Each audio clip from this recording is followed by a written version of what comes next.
যেমন কসমোলজির নাম তোমরা শুনেছো, কসমোলজির নাম শুনেছো না? সৃষ্টি তত্ত্ব, মহাবিশ্ব কি করে সৃষ্টি হলো, সায়েন্স যা বলেছে কোরআন তাই বলেছে। সুবহানাল্লাহ পড়ি।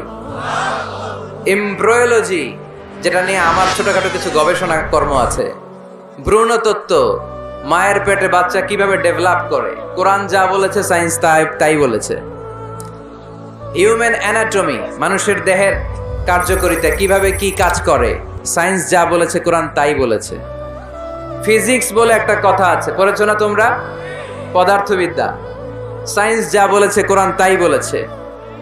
জুলজি, প্রাণীবিদ্যা, প্রাণী নিয়ে কোরআনে অনেক কথা, সায়েন্স যা বলেছে কোরআন তাই বলেছে। সি সায়েন্স, সাগরের নিচে কি আছে, এই সিক্রেট অফ দ্য সি, এই আন্ডারগ্রাউন্ডে কি আছে, কোরআন যে তথ্য দিয়েছে সাইন বরাবর পুরোটাই স্বীকার করে নিয়েছে। চিল্লায় পড়ি সুবহানাল্লাহ।